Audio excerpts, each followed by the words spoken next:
Alright, let's see if I can do this before the sun goes completely out. You gotta love autumn.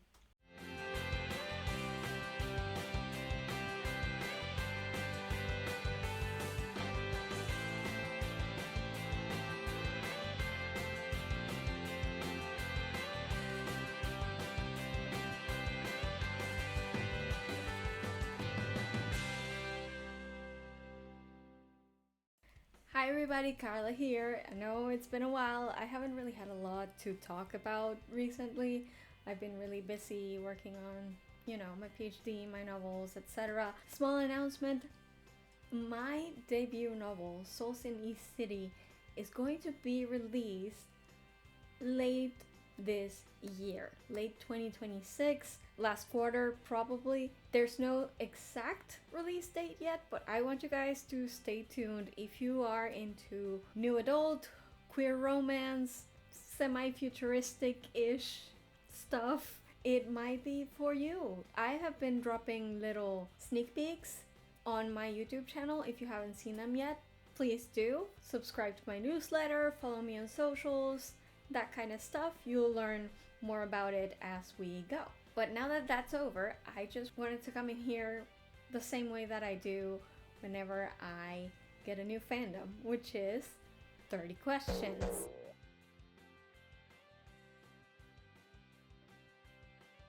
I have been a little bit obsessed with the One Piece live action show on Netflix. I just watched season 2 last month and obsessed, to put it lightly. I really love that show in a way that I didn't expect to love it. You guys know, obviously, if you follow my channel, you know that I love anime. I have watched many anime. I grew up with it. I adore it. I read manga as well. One of the chapters in my PhD thesis is about actually, not one, 2 chapters in my PhD thesis. One is about manga, the other one is about anime.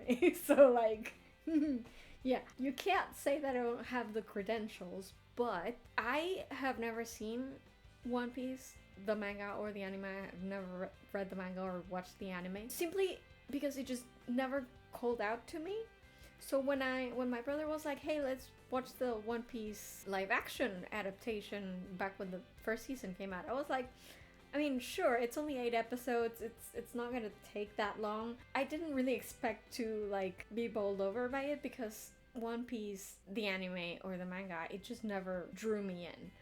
I guess I have my reasons for that, I'll explain later. But I watched the live action show and I fell in love with it so hard, and season 2 was really good and I'm just really hyped for it at the moment. And every time I get a new fandom, like I started writing fanfic. Guys, that's how much it hit me.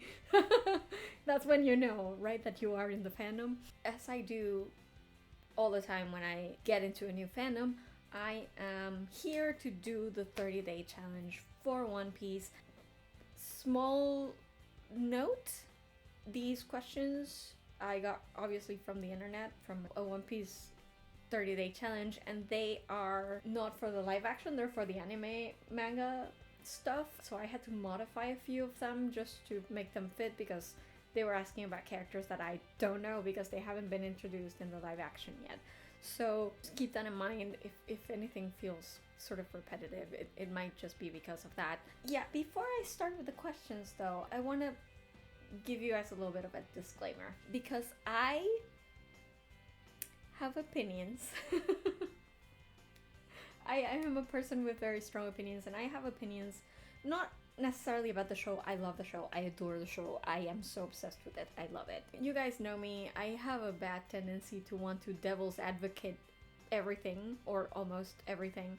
There are some things that obviously don't have two sides, but like when it comes to media, I tend to want to look at everything from the opposite side, no matter who I'm talking to, no matter what I'm talking to. So when I go into these questions and I say something that seems like a hot take, I don't want you guys to think that I'm just being contrarian for the sake of it. I have a lot of like deeply held opinions about piracy and about pirate fiction and about absurdist fiction that are going to come up as we go through these questions. I really don't want to upset anybody. It's not a commentary on the quality of the show. As I said, I adore the show. I love it so much. So if things I say sound like I'm bashing the show, I'm really not. I understand that people love this show for a reason. It's just I see these things differently, slightly, and that sort of colors the way I interpret the show.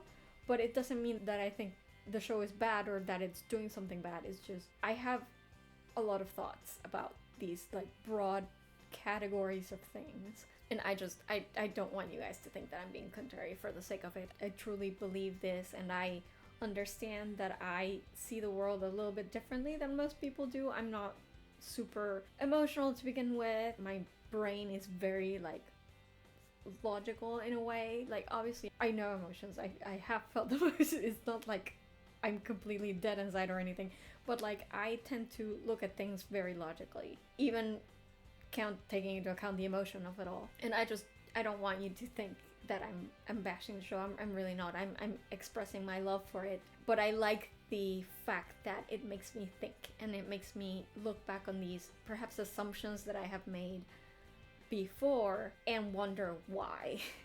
And I think that's a good thing. I don't apologize for that, but I just wanted to let you know so that you guys know if it sounds like I'm just being freaking opinionated for no reason. It's just I think a lot about these things, right? That said, let's start with question 1. Favorite Straw Hat character. Listen, I am a Sanji girl through and through. And again, this is only for the live action show. I understand that anime, manga Sanji and live action shows Sanji are two very different beasts. And honestly, I get the feeling that I would probably find anime Sanji very annoying from what I know about him. But show Sanji is chef's kiss. That man, not just Tessa's looks, because good god, that man is gorgeous, but just the character. I love how open he is, how he expresses his emotions. I love, like, there are things. Just sorry, I bought this like a week out from from watching season 2. I love him so much. He's precious. And I love everything about Sanji on the show. Even his flirtatiousness. Yeah, I know it can get kind of annoying, but they toned it down enough that it's kind of tolerable. And you still see how much he cares, not just about women, but like about his crew. Like, he's always the first one to scream out, like, watch out, or person, be careful, or whatever. Like, he's always, no matter who, he's always there. And of course, the fact that Taz is so freaking amazing. Like, we saw this since season 1. But in season 2, my god, he was so good. And I love Sanji so much. I am totally 100% a Sanji fangirl. And I don't think that's gonna change. Unless they somehow ruin him, but I don't think they're doing that. I don't think they're planning on doing that. So I love Sanji. He's the best. He's the best. He's my favorite character in the entire show. Question 2. Favorite villain. It's funny. I would say right now that my favorite villain is Buggy, because Jeff Ward is amazing, but it's so funny because Jeff Ward, I first ever knew him from Agents of S.H.I.E.L.D., and his character in Agents of S.H.I.E.L.D. was so annoying. He annoyed me so much, you guys. Seriously, I could not stand him, and it makes me feel bad because the show clearly wanted me to like him and wanted me to feel for him, and I just couldn't because I found him so freaking annoying. But it's the type of character that's annoying sort of by accident. Like, he's not meant to be annoying, he just is. Happens to be, like, in the execution, he just comes off as really annoying. I mean, I have nothing against Jeff Ward, but that was my only sort of image of him before this. And then I saw that he played Buggy, and he was so good. He was, yes, annoying, but Buggy is supposed to be annoying. Look at his name. His name is Buggy, right? But also he was scary. He was genuinely funny at times, and Jeff Ward was born to play that role. That's all I'm gonna say. Like, I would watch an entire sideshow for him, like a spin-off. Buggy is so entertaining. It's so fucking great. I love him so much. Question 3. Favorite scene. My favorite scene, bar none, is the last scene of season 1. You know, the cast-off ceremony when Sanji gets them this barrel and they all put their legs on it. It's so funny. And then they state their dreams and we flash back to their younger self. Listen, I love endings. I love good endings, mainly. And I think for the season, that was the best ending I've seen. The best ending I think they could have come up with. It was such a perfect bookend to everything. Because the entire season was about following their dreams. About the crew, the Straw Hats, following their dreams. Right? Or even, like, finding dreams. Correct? In the case of Nami, because she had never let herself dream anything. And it was just such a perfect bookend to the entire season that it just left me breathless of how beautiful it was, how beautifully done it was. I love that scene so much. It's my favorite scene. I could rewatch it over and over, and it's just magical. I just adore it. Question 4. Character you most dislike and why? I would have to say Wapol. Because he is awful, he's terrible, he's a piece of shit, and he's annoying. Like, so very annoying. Also, very punchable. I'm just gonna say, like, Vivi had the right idea. That face needs to be punched. So, yeah, I do not like him. He wasn't even, like, he was sort of the big villain of season 2, I guess, but, like, he wasn't even scary like Arlong. You know what I mean? Like, he was just that guy over there that we don't care about, and we're just gonna punch him and send him flying and be done with him. And I thought that was great. Question 5. Favorite arc. My favorite arc, and by arc I'm seeing like mini arcs, like episodes, like locations that they go to and have like a storyline. My favorite is the Baratie arc, obviously up episodes 5 and 6 of season 1. I love the Baratie so much. I love everything about it. I love what they did. Like, so many in terms of writing. I'm gonna write a blog post about this on Medium. But, like, it's just the way so many things come together in episodes 5 and 6 that are going to pay off in 7 and 8. I just, for me, those 2 episodes are like master classes of writing. I think they're so good. And I just adore it. I could re-watch them over and over and over again. Question 6. Favorite female character. You would not believe me if I say anyone other than Miss All Sunday, because she is the absolute coolest. Listen, I love Nami. Nami's great. Most of the time, she's the one I most agree with. Like, whenever she's doing, even if she's doing something bad, I'm like, but she's right. You know what I mean? Like, I love Nami. She's great. But Miss All Sunday, the coolness points. Jesus Christ. Lara Bova is so perfect in that role. She's so gorgeous. She's so cool.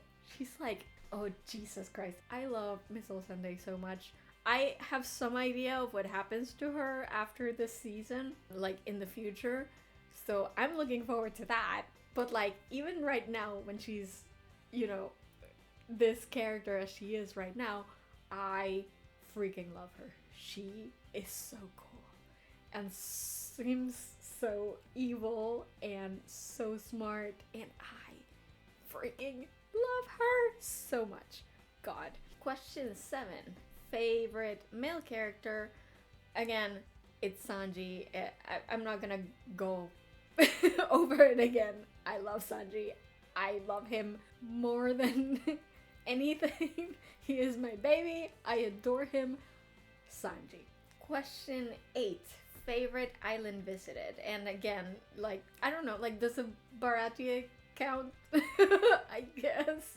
It's not technically an island, but it's floating in the ocean, so I'll take it. I love the Baratie. I know there's like a Lego set. I don't do Legos, like that's not really my thing, but I know there's a Lego set of the Baratie, and it's like $300 freaking dollars. and I was looking at it on a website and I was so tempted. I am broke, you guys. I'm so broke. But the moment I have money, I am getting that Baratie Lego set because it's so freaking cool. Question 9. One thing you liked and hated about season 1. And I honestly have to say I loved all of season 1. Seriously, I have no complaints. The only thing I wish I had gotten more of is maybe Luffy and Garp's backstory, because we got the one scene, right, of him like destroying his little wooden ship that he was building quote unquote. I wish that we had seen more of that. I believe from what I've heard in the anime that we just haven't seen any of it in the anime. So like we just don't know how Luffy's childhood with Garp really was. So I guess I don't expect more, but like I would have liked to see more of that because it was just so funny to see Garp in a Hawaiian shirt and like handling an unruly child. It's so funny. I love it. Question 10. Something you loved and hated about season 2. My favorite part of season 2 is the dynamic between the Straw Hats, because obviously in season 1 we were sort of building the team, so like we get a lot of Zoro, we get some of Usopp, we don't get as much of Sanji because he joins late, and then Nami is kind of guarded throughout the season, and it's only until the very end that she kind of opens up to everybody, right? So I loved from season 2 this sort of freedom and camaraderie that they started showing now that they could genuinely just be a crew, be friends, just spend their days together. And I really, really loved it. There's a scene that it's not the first scene of season 2, but like one of the first scenes, the first time we see the crew in season 2 when they're arguing about going to Lopetown. I love that scene so much. It's one of my favorite scenes in the entire show so far. And it's just because their dynamic, their back and forth is so great. I love it. I want more of that. I like Chopper fine, but like I have to admit I'm a little bit nervous of what's going to happen when we start adding more. I know that BV's there, but she was actually a very good addition. And as we keep adding more people, especially more people that are like different ages when it comes to the crew, I hope that's not a spoiler, but I have seen it around in the internet, so I have some idea of who's going to join the crew and who's not. I hope that doesn't throw off the dynamic between the 5, because I love that so much and I just don't want to see it change. You know what I mean? Like I don't want to see them get less moments of the 5 of them. So I worry about that a little, but that was definitely my favorite part of season 2. The one thing I disliked about season 2 is that the pacing felt a little bit off, because season 1 felt a little bit more even. First 2 episodes, fantastic. I was all in. Even the Usopp episodes, the Kuro arc, was okay. It wasn't as punchy as the rest of the season, but I liked it fine. And obviously I love the Baratie arc, and the Arlong arc at the end was fantastic as well. Season 1 felt very balanced to me, and it always felt like there was a goal, right? Like a goal that we were building up to, and it was forming this crew and heading out to the Grand Line. That was the goal. So like every episode that we went ahead with, we went ahead a little bit closer to that goal. It felt like we were building up to something with every episode, even the Usopp ones, because obviously we were going to bring Usopp into the team, just as we bring Sanji later, just as we finally come to liberate Nami and bring her in and have her be a full part of the crew. I felt in season 2, it felt a little bit more like nothing was happening. And I'm not saying that nothing happened in the individual episodes, but it felt very episodic in that sense. You know, the episodic shows where like something happens in this episode, and then the next episode has nothing to do with that, and then the next episode has nothing to do with that. One Piece was a little bit more connected because it did have the thread, for the most part, of we meet Vivi, then Nami gets sick, that leads to Drum Kingdom. It did have a line, but it didn't feel like we had a goal from the beginning. The first 2 episodes were really great. It was like, what's our goal? Let's explore the Grand Line. Yay! Whatever comes, comes. You know, there wasn't a goal. Then Vivi joins, and it's like, okay, let's get to Alabasta, but then Little Garden feels like a detour from that. You know what I mean? So for the first, I don't know, 5 episodes? I mean, episode 5 was very good. I remember telling my brother, this episode was better than everything that came before. But then I was like, but why has it taken this long for me to be like, okay, we're in it now? You know what I mean? Drum Kingdom I loved, but everything before that, while it was good, it also felt very like standalone in a sense. And I prefer the way that season 1 felt like it was building on itself with every episode. So that would be my only complaint, but it was still very good. Question 11. Favorite Jolly Roger. Out of the main 5, I like Sanji's. I think it's just so fun with the chef's hat and the eyebrow that is reminiscent of the anime character. I love that Jolly Roger. Now, if we're talking about all the ones that we saw in the show, this is gonna be a super weird answer, but I really like Gold Rogers. It wasn't that like complex or anything. It was just like the skull with his mustache and then a sword in the eye, I think, the logo. But like, as soon as I saw it, I was like, oh, that's Gold Roger. I had never seen that. I had never seen that Jolly Roger before, like his. I've seen the main 5, but I haven't seen the others. So these were all new to me. And as soon as I saw it, I was like, oh, we're getting Gold Roger. That's great. And that just worked for me. I don't know why. It's very simple, but it works. Question number 12. Favorite supporting character. And for me, that will always be Zeph, man. Zeph is the GOAT. He's so great. I love him. And yes, I know the show does this like tough love parent thing. Like it happened with Garp, it happened with Hiruluk, it happened with Korea. But like Zeph is my favorite because obviously Hiruluk's backstory is very difficult. Like Chopper's backstory is it's very difficult. It's hard hitting. Sanji's backstory is very similar, except Zev lived. You know, and I'm not saying that Hiruluk should have lived because obviously it was out of his control, but like Zev lived to raise Sanji even after that, and for me that's the sign of a great man. I'm just saying, like, this guy took care of this child for years, and I just love him so much. Episode 6 of season 1 is my favorite episode of the entire show. And that is in part because of Zeph, not just because of that, but also because, like, Zeph was there for 3 episodes. We just could not get enough of Zeph. He is that good, you guys. So, I would love to see Zeph again. I don't know that we will, maybe, eventually, if we ever get out of the Grand Line. I don't even know how that works. But I love Zeph, man. He's the GOAT. Question 13. Favorite devil fruit ability. Honestly, I have a hard time thinking that anybody would say anything other than Miss All Sundays. Because holy shit, it's fucking creepy, but it's also so cool. and so useful. You know, and also I love the Sakura petals. They remind me of Byakuya from Bleach. I love it. I just adore. It makes her. Ugh. I love her. I mean, who wouldn't want to have extra arms, right? We all need them. Question 14. Favorite backstory. Now, obviously, as you all can predict by this point, my gut feeling would be to say Sanji's, because I love that so much. I love what happened to him and Zeph so much. No, I mean, I don't love what happened. I just love that we got, like, it was a very heartfelt story.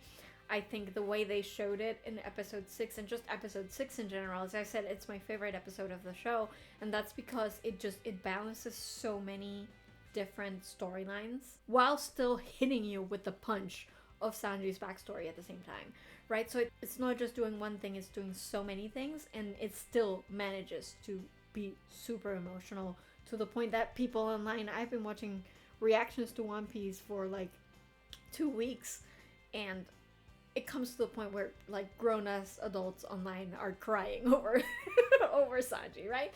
So that would be my gut feeling. But honestly, this show has a lot of really great backstories.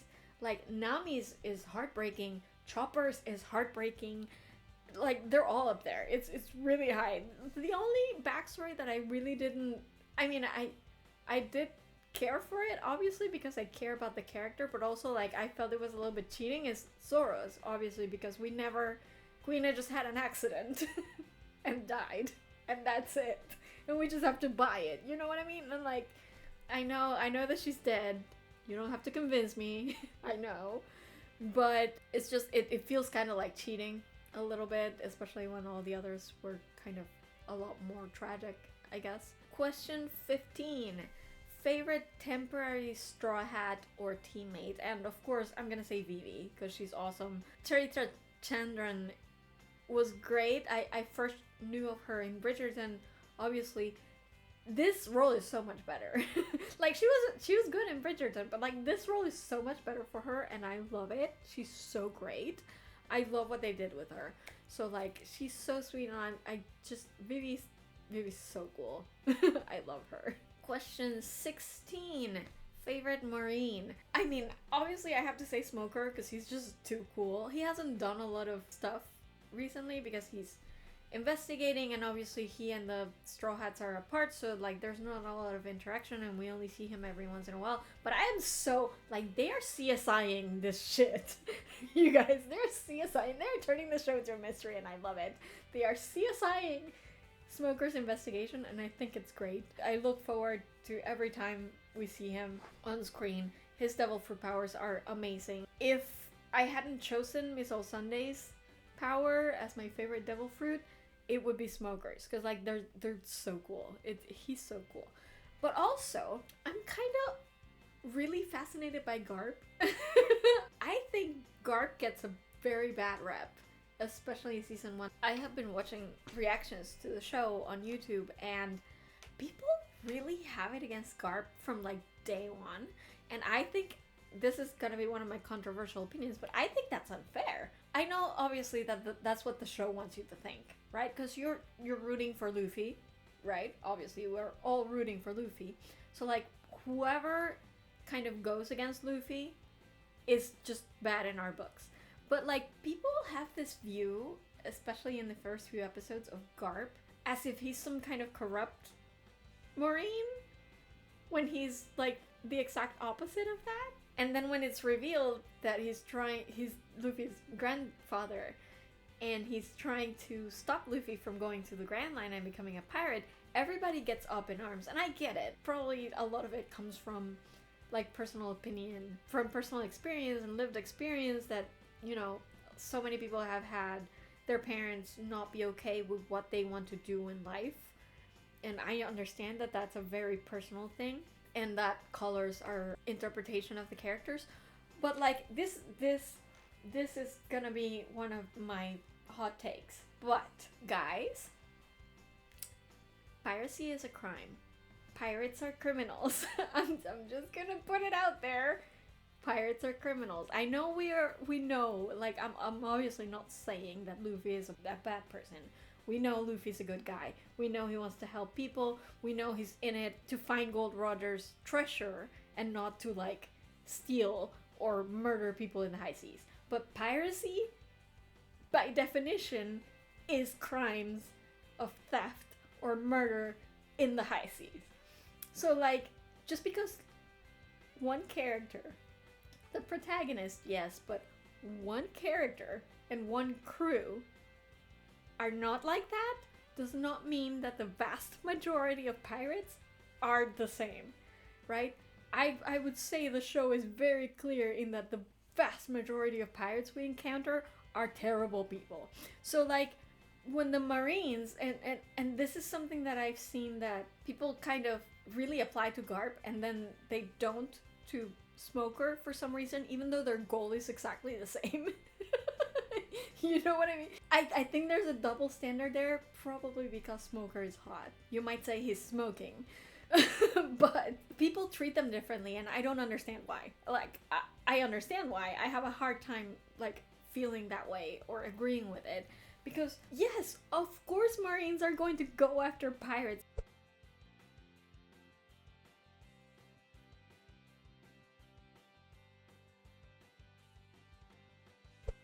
And I like the whole thing.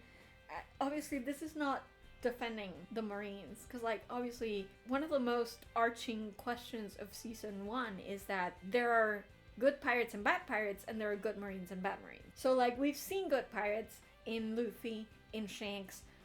We've seen many bad pirates, right? Thieves and murderers and criminals. And we've seen also bad Marines like Nesumi and Axe Hand guy, but like Garp is the one who put Axe Hand in the stocks, right? Like Garp is not one of the corrupt ones. He did not agree with that. He did not agree with Axe Hand. He did not agree with Nesumi.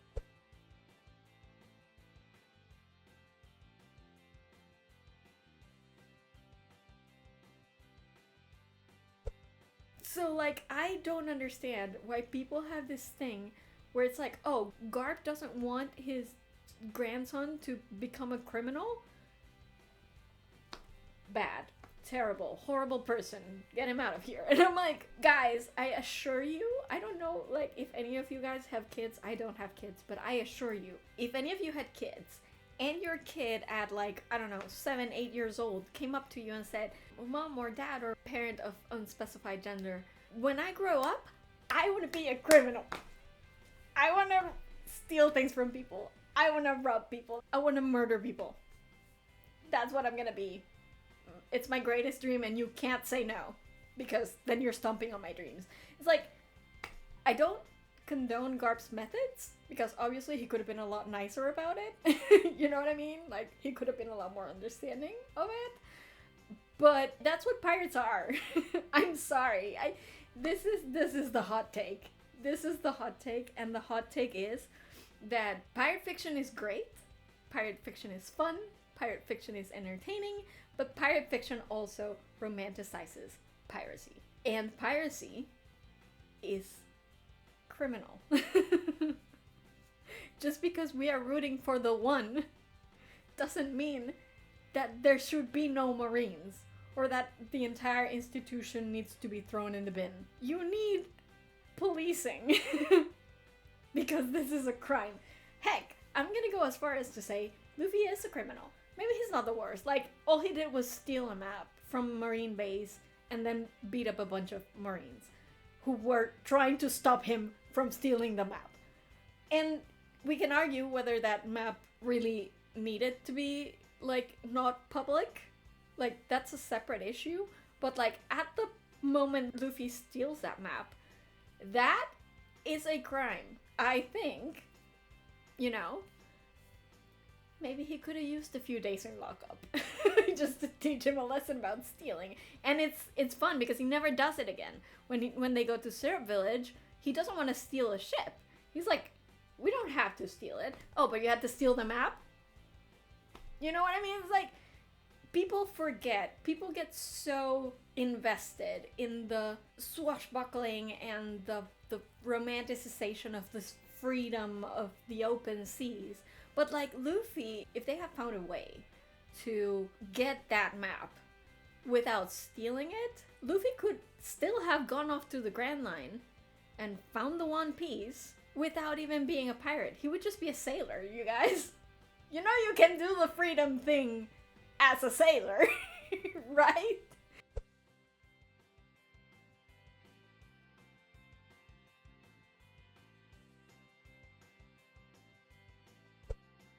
So like that's one of those things that I understand. We all root for Luffy. I love Luffy. He's great. The idea of him being king of the pirates is funny. It's really cool. It's aspirational. But like, I don't know that Gold Roger was a good person, right? So like, if your kid told you he wanted to be like Gold Roger, would you not freak out at least a little bit? You know, like, so I think a lot of people just put that on Garp without looking at it from like the outside. And they also put it on Marines in general, like the Marines. And I understand, obviously, again, we all interpret fiction based on our lived experience. And right now, people have a lot of feelings about the police because of everything that has happened. And obviously, I have those feelings too. But I don't like double standards. I don't like that. And I feel like people are immediately against Garp and then immediately in favor of Smoker. Which I understand. That's what the show wants us to do. I get it. I have a degree in creative writing. I know how it works. But also, in my brain, in my very logical brain, I hate that people have that double standard. So I rep for Garp forever. Like, maybe he could have gone a little easier on the kid. I get it. Like, that's definitely a thing. But like, he was doing it to protect him.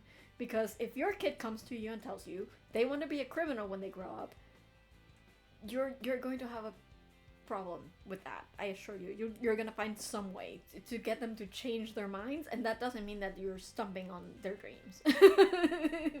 Or that you're a terrible person because you're getting in the way of their dreams. It's just, if your dream is to be a criminal, I have to wonder what's going through your head, man. I don't know.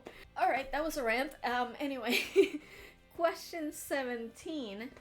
Favorite non-Straw Hat pirate? That's, I mean, could it be anyone but Mihawk? Mihawk is way too cool. Like, way too cool for all these losers. I love him, he's so cool. Of course it's gonna be him. Question 18. Favorite Baroque Works member? Obviously Miss All Sunday, because she is just so fucking cool. Again, she's the best. I love her. If not her, if I have to say someone else, I would say actually Miss Valentine, because I kind of love her powers too. I just really love her powers. I think they're really cool. She would be my third devil fruit user. Like after Miss All Sunday and Smoker, I like her powers the best. Question 19. Favorite running gag or joke? Mainly Luffy not remembering Buggy's name, which it never fails to make me laugh really loudly. But just in general, Luffy forgetting the names of things is so funny. I love it. He's so cute. Question 20. Favorite fight scene? My favorite fight scene is Zoro and Sanji versus the Fishmen. I love that fight. It's so good. Obviously, I think most people, from what I've been watching in the reactions, most people just kind of fall in love with Zoro from the very first episode because he's that cool, right? He's practically designed to make people fall in love with him. And people tend to forget that Sanji is also a really good fighter. Like, almost on par. Hashtag Sanji killed the T-Rex. That fight really showcased not just how good they both are, but also how well they work together, even though they're sniping at each other. Like, they obviously have the, like, Gimli Legolas banter type of thing, but, like, they're also really good together, fighting together, and I wish we had seen more of that in season 2, because it was really cool. Question 21. Favorite named attack? I really liked Sanji's French named attacks during the Fishman fight when he fought Kurobi. I really like those because I cannot actually understand what they mean. And that made me feel really proud of myself. There is one that I don't know if he mispronounces it, like Taz specifically, or if that's a thing that happens in the anime, that they mispronounced it, and so they just ported it over to the live action. But it's not épaulé. Épaulé means to shoulder something, so like to support something, but épaule is the shoulder. So that E, when he says that, should be silent. So épaule. But yeah, I really liked all of them. I feel proud of myself for understanding and having them make sense. Everybody thinks it's food. It's not food, guys. It's parts of the body. It's the parts of the body that he's actually hitting. Day 22. Favorite One Piece animal. And here is another one of my hot takes a little bit. This one's gonna be controversial, I'm sure. I feel like this question is expecting me to either say Laboon or Chopper, if we're counting Chopper as an animal, given that he was a reindeer to begin with. And I can't say either of them.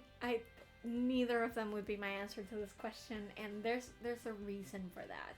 In order to explain myself, I sort of have to go back to why I have never watched One Piece to begin with. I could have. It's not the length. Like, it's over 1,000 episodes now, but that's not the reason. Because I could have watched it, like, 20 years ago. You know what I mean? Like, I watched most of Bleach. I watched about half of Naruto before I like lost interest. So like I've watched at least parts of all the big three except for One Piece. And the reason for that is, and I don't think this is the controversial part, this is very factual, like it's a factual assertion, I think most people would agree with me. The reason for that is that One Piece, out of the big three, is the one that is the most, that leans the most into the absurd. And I struggle with that a little bit. There's nothing wrong with absurdist fiction. It's a genre on its own. I don't know, maybe in One Piece the art also doesn't help, but as I said, my brain is very logical, and I tend to lean toward the realism, which is not to say that I only read or consume realist fiction. Obviously, I love sci-fi, I love fantasy. If you're following this channel, you know that I watched a lot of fantastical things. But there's a difference between fantastical and absurd. And for me personally, I struggle with absurd in particular when the work itself expects me to take the absurd seriously. Even when it's not serious, like if it's comedy, I don't really do a lot of comedy.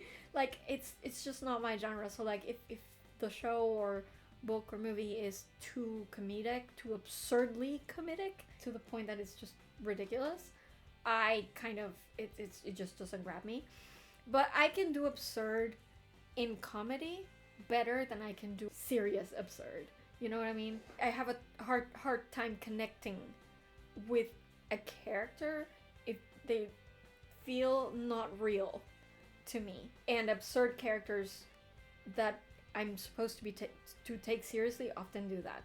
And that happens a little bit with Chopper and Laboon, because they almost fall a little bit into the uncanny valley for me.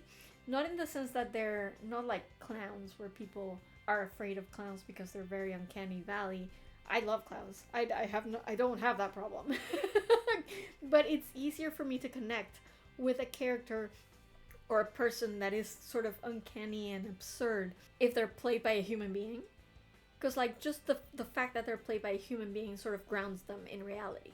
It's very difficult for me to do that with CGI characters, and that is why I tend to prefer CGI characters that look photorealistic rather than like cartoony. For example, the latest How to Train Your Dragon movie I loved, and I was very scared that they would make the design of Toothless very cartoony and then he wouldn't feel real to me anymore, as opposed to the rest of the movie, which obviously felt very real. But I was worried about that, and I was glad they stuck to a more photorealistic style with the dragons in general. They're not like derpy, cutesy looking as they are in the cartoon, but in the cartoon that fits because it's a cartoon, so you want it to be cartoony.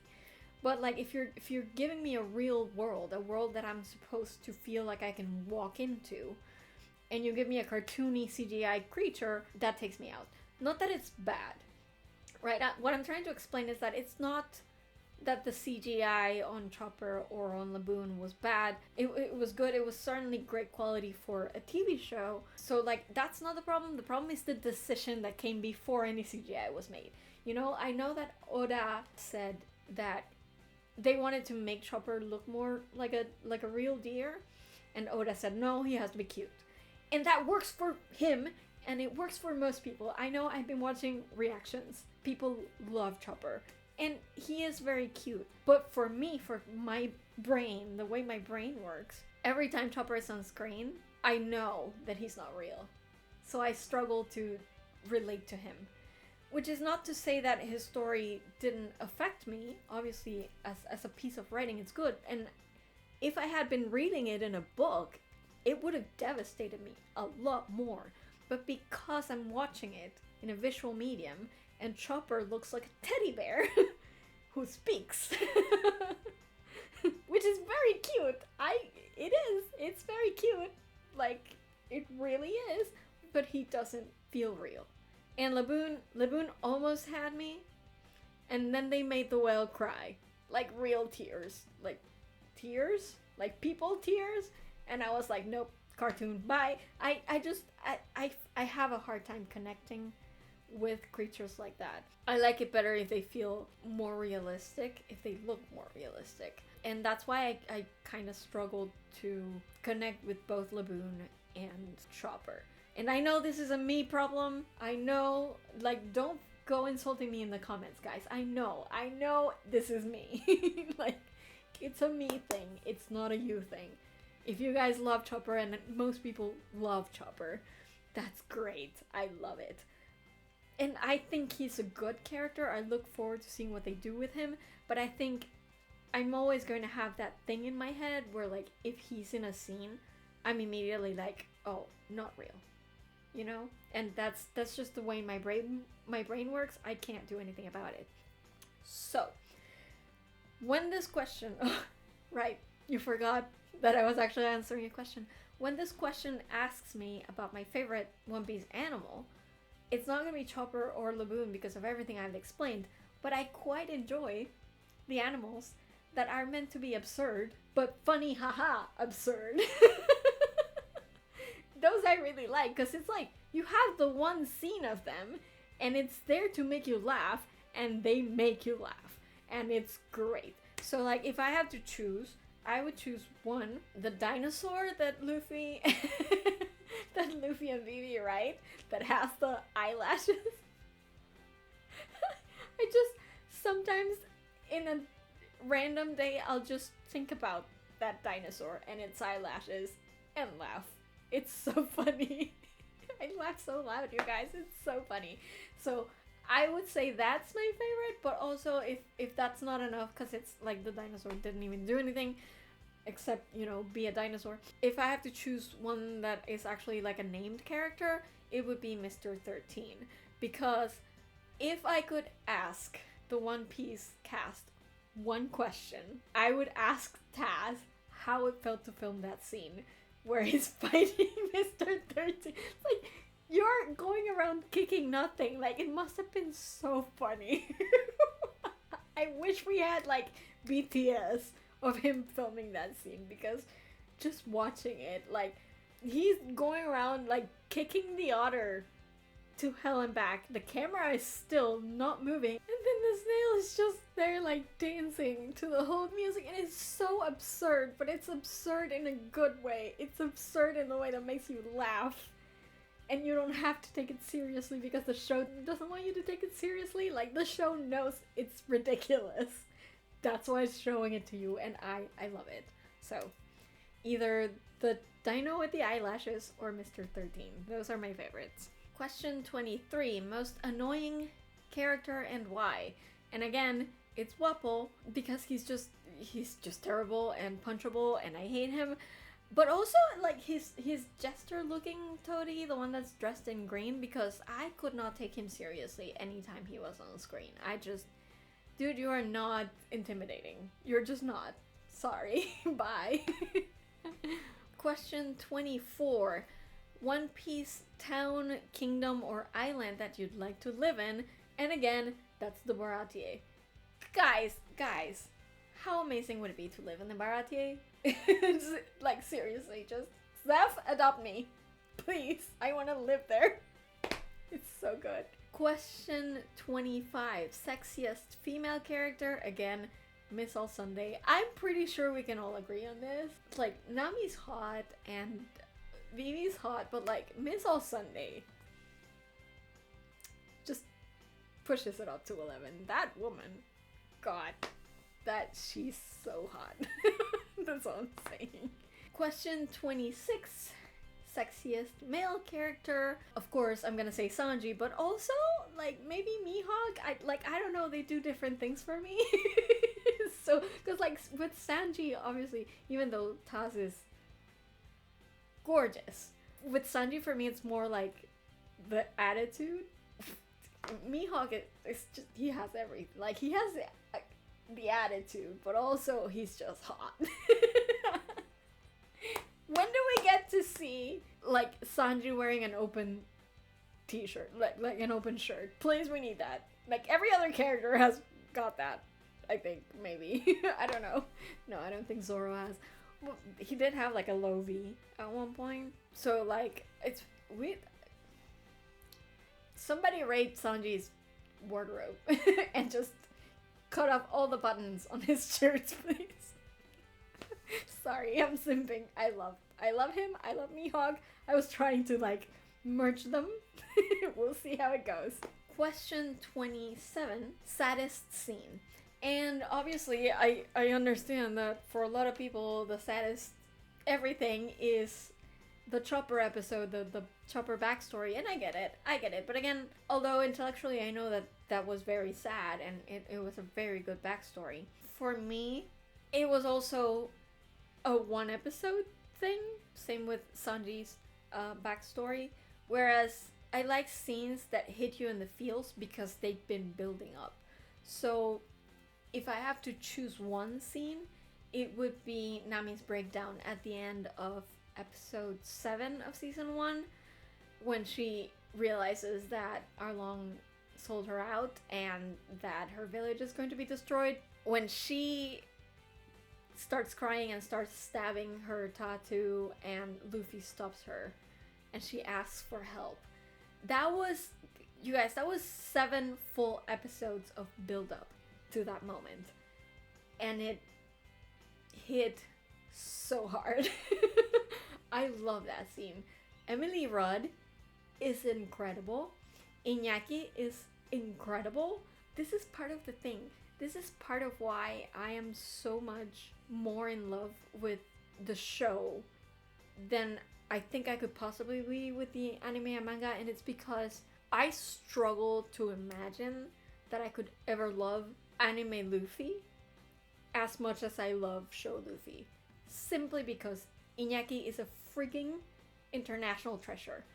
That guy, he made it for me. He did it. He did what the anime couldn't. And between him and Emily Rudd, they are so good. And that scene is so powerful. And I love that scene. It's amazing. And I definitely think for me, it's the one that hit the hardest because I knew that Nami had been building these walls through the entire season and had been hiding from them and trying to stay separate from them, even in the same ship. She was trying to stay away from them and not get too close. And that moment, it all just comes crumbling down. And she admits that she needs them and she needs their help. And it's so, so good. I love that scene. Question 28. Favorite One Piece outfit worn by any character? I would have to say, I love Miss All Sunday. Obviously, it was gonna be Miss All Sunday. I adore Miss All Sunday's purple outfit, the one that she wears on the Mary. She looks so gorgeous in purple. I love it. She should wear purple more often. Although, admittedly, I also like the white coat. I love the Sakura lining on the inside. I love that they took the time in like film time, in screen time, they took a moment to show us the lining of the coat because it's gorgeous and I love it. But I also, I hadn't written this down, but I was watching a reaction to episode 3 of season 2 and it reminded me that I really like Luffy's baseball like outfit because I love baseball. It's my favorite sport and I want it. At least the top. I want the top. Like, I want that. Tell me where I can get it. So the moment I have money, I'm gonna go get me one of those. So yeah, that too. Question 29. Why or how did you start watching One Piece? I wasn't going to bother because I've never been drawn to the anime. I never read the manga. So like I wasn't gonna bother when it came out, but then my brother was like, I heard it's really good actually. Let's give it a try. And you guys know that if you've been here long enough, you know that I love live action adaptations. Not all of them are good. Most of them are not good, but I want them to try, right? Because every once in a while they get one right. And One Piece turned out to be one of the ones that they got right, and I hope they keep getting it right, even as things start getting crazier and crazier, and I probably start struggling a little bit more with it. But if they keep to the core of the characters and their relationships and their interactions, and that's what makes the show good for me. So that's what I want more of. If they keep to that, then I'm gonna love this show no matter what. Yeah, my brother said it was good. I figured it's only 8 episodes, so I decided why not give it a try. Worst that can happen is I don't like it and I don't watch it anymore. After this, surprise me in a positive way. And last but not least, 30. Why do you like One Piece? And again, I'm just gonna repeat myself. It's the characters. For me, it's all in the characters. Their stories, their behaviors, the way they interact with each other, the camaraderie between, especially the main 5, but just generally anyone on the Merry, for me, is the greatest thing. I love it, and I think that's what's really keeping me hooked these days. Alright, I have been speaking for an hour and 10 minutes. I have no idea how I'm gonna cut this down to size, but we'll see. That's it for me today. If you guys are interested in new adult queer romance with slightly futuristic stylings, be sure to check out my upcoming novel. It's titled Souls in a City. You can find more information on my website, my author website, at carla with a period before that last AD, because that's how big of a dork I am. You can also visit my work website at FreakingNarnia.com if you're ever in need of editing. I do developmental editing, I do translation in the English-Spanish language pair, I do proofreading and beta reading, and I do science consulting for independent authors. So if you are ever in need of that, FreakingNarnia.com, there for all your needs. Please follow me on socials. I am on Tumblr at Girls Are Weird, and the rest of my socials have now changed. I am everywhere as C.I. Pinilla D. C.I. Pinilla D. I know it's hard, it's just my name, but like, it's gonna be in the description. I am C.I. Pinilla D on Spoutable, Blue Sky, Threads, and Instagram. So be sure to check that out. Follow my Medium vlog. Join my newsletter if you want more information about my writing, my original writing, and my upcoming releases. All the links are down in the description, you guys. So this outro is very messy, but like, you'll find everything down there. And that's it for me today. I will see you guys next time, whenever that happens, with another talk from Freaking Narnia. Bye!